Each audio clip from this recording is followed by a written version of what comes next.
Ya, jadi kali ini saya akan mengdeploy vCluster. Nah, pertama-tama apa itu vCluster? Jadi vCluster itu adalah virtual cluster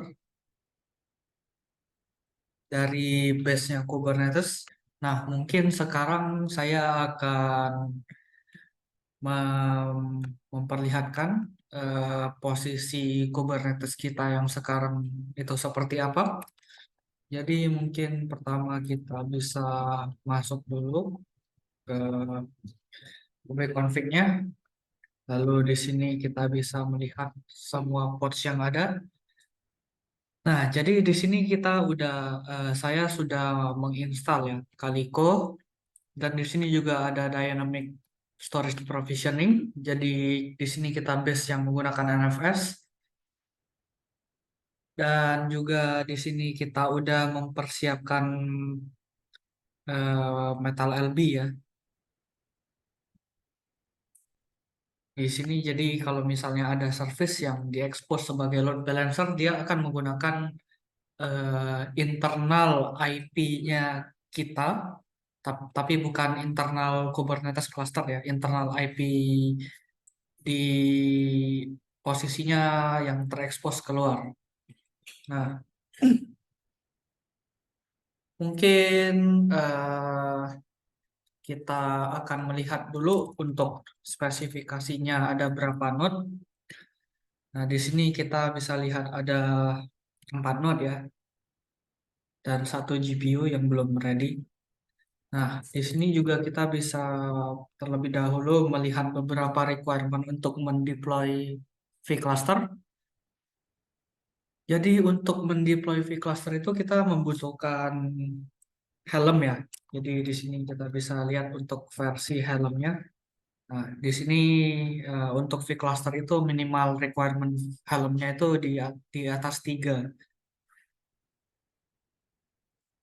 Nah, lalu kita juga bisa mencoba ya mendeploy vCluster. Nah, jadi di sini saya udah menyiapkan command yang untuk memanggil vCluster. Nah, jadi di sini mungkin bisa langsung kita jalankan aja.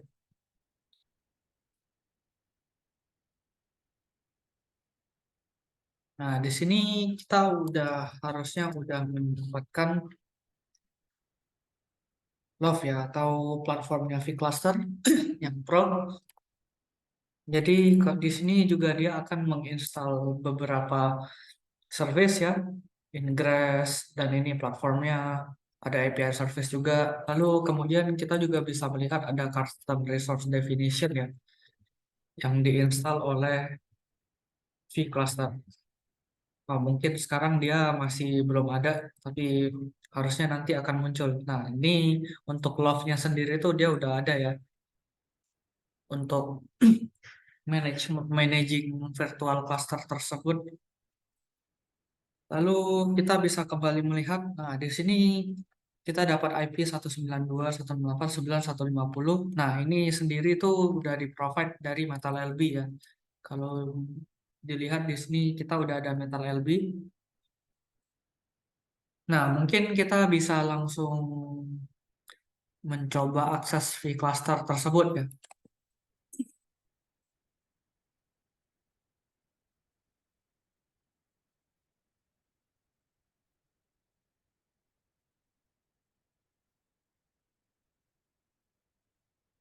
Nah, mungkin dia tadi mungkin karena masih butuh waktu ya.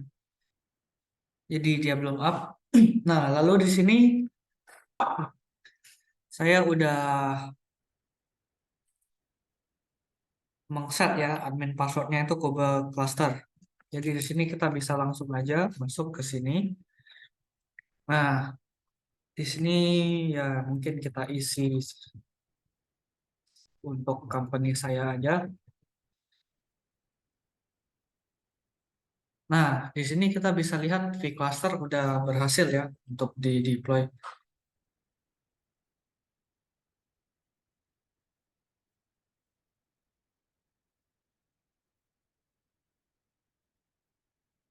Ini perlu kita hapus saja. Ini karena saya mengulang ya deployment dari vCluster tersebut. Jadi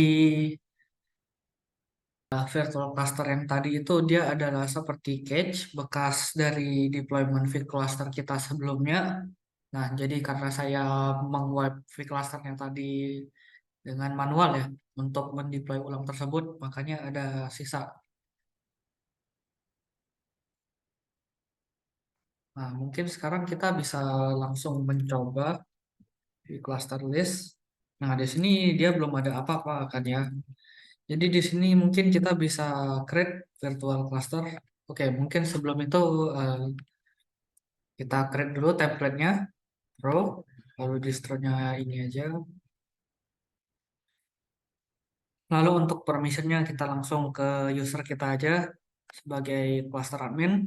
Nah, di sini juga kita bisa melihat YAML-nya ya.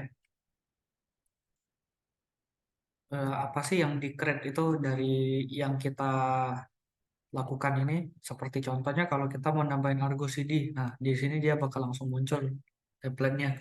Jadi basically ini semua itu base-nya YAML ya. Apapun yang kita lakukan di GUI itu. Cuman jadinya dia bisa mempersimpel aja apa yang kita lakukan. Nah, sekarang kita udah membuat template-nya, lalu bisa kita coba run. Oh ya, sebelum kita run, mungkin di sini saya akan menjelaskan dulu vCluster ini juga dia bisa membagi kuota ya.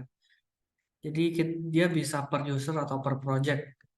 Nah, namun di sini mungkin untuk per project itu bisa dibilang ini ya. Kita bisa meng-create new project juga kalau kita mau, lalu bisa meng-specify usernya apa.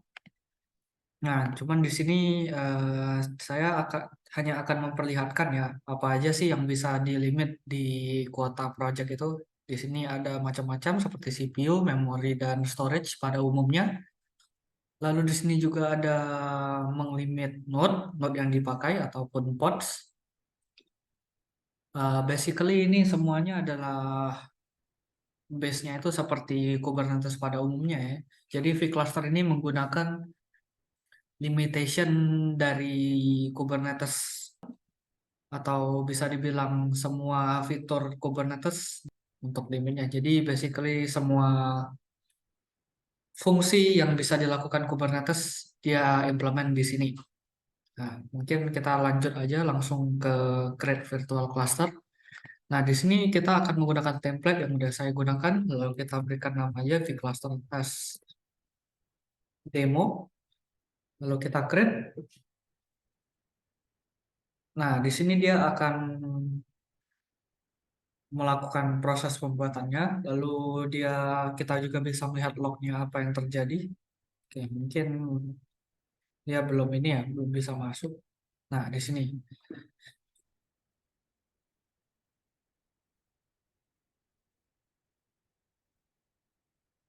Oke, mungkin untuk ini harusnya udah bisa. Ini service account-nya lagi dibuat.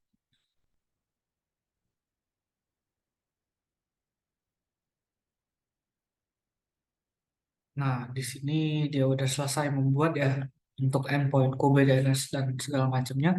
Dan di sini kita bisa lihat statusnya ready ya. Jadi di sini kita bisa langsung klik cluster list. Nah, untuk vCluster Pro, kita harus connect dulu ya. Jadi di sini ada command untuk connect. Lalu kita specify IP dari eksternal kita tadi. Nah, di sini dia membutuhkan akses key. Nah, untuk akses key itu sendiri, kita perlu buatnya di sini. Di sini kita harus buat dulu expiry date-nya bisa kita tentukan berapa jam. Namun di sini kita akan membuat ini aja ya, no expiry date. Jadi langsung aja kita buat. Nah, ini akses key ini yang kita gunakan untuk mengakses vCluster.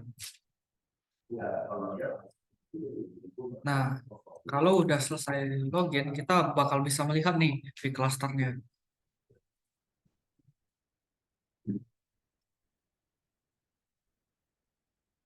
Nah, di sini juga kita bisa langsung coba aja untuk connect ke vCluster ini. Nah, di sini kita bisa langsung melihat perbedaannya. Jadi kalau di dalam cluster dia hanya bisa melihat ini aja. Nah, eh, namun kalau kita disconnect, nah ini kita bakal kembali ke cluster bare metal kita yang bisa kita melihat secara menyeluruh. Dan di sini juga dia udah muncul eh, cluster yang udah kita buat dengan spesifikasi namespace yang by default ini adalah template-nya vCluster ya. Nah, untuk untuk secara fungsionalnya vCluster ini bisa kita tes ya untuk meng-run aplikasi, lalu kita bisa melihat apakah semua custom resource atau Metal LB atau storage yang dipakai oleh vCluster ini bisa digunakan dari sisi bare metal. Jadi mungkin kita akan mencoba aja langsung kita connect ke sini. Nah, lalu di sini saya udah mengspesify ya ada Nginx yang akan mengekspos service yang artinya akan mengetes kegunaan Metal LB-nya. Jadi mungkin di sini kita bisa langsung run aja Nginx-nya. Nah, jadi di sini kita akan melihat ada service ya yang diekspos. Nah, dari sisi vCluster di dalamnya itu dia hanya melihat seperti ini ya. Namun ketika kita melihat dari sisi admin atau cluster manager kita seperti Kubernetes pada umumnya, kita bisa melihat ini ada Nginx deployment yang dibuat oleh vCluster dan juga kita bisa melihat ya service-nya yang udah di-create. Nah, di sini bisa muncul, udah muncul ya. Jadi mungkin bisa kita coba akses saja untuk Nginx 192.168.9.1. Nah, di sini dia udah terekspos nih ke internal IP gedung kita yang sedang saya gunakan atau lab kita. Lalu di sini juga bisa kita lihat ya. Mungkin kita balik lagi ke sini aja untuk beberapa fitur-fiturnya. Seperti di sini juga ada user ya. Jadi di sini kita juga bisa membuat user. Ada username bisa juga dialihkan ke email. Mungkin kalau dari sisi ini kita memerlukan koneksi dulu mungkin ya untuk ke SMTP-nya. Lalu untuk bisa mengirim emailnya. Lalu di sini kita bisa mengspesify tim dan di sini juga ada roles dan roles-nya bermacam-macam ya. Untuk project admin berarti dia admin dari project yang di-assign atau cluster. Jadi cluster admin ini ya dia dia bisa memanage cluster tertentu gitu atau mungkin hanya bisa menyentuh aplikasi yang ada di dalam cluster ya.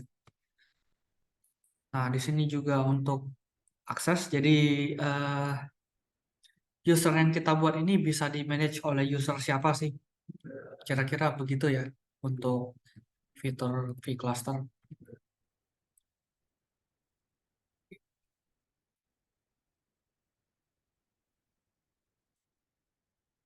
Di sini juga kita bisa memanage beberapa cluster ya. Jadi sebenarnya vCluster ini juga ada manage bare metal clusternya juga. Lalu di dalam bare metal cluster itu kita bisa menggunakan resource-nya untuk mendeploy virtual cluster.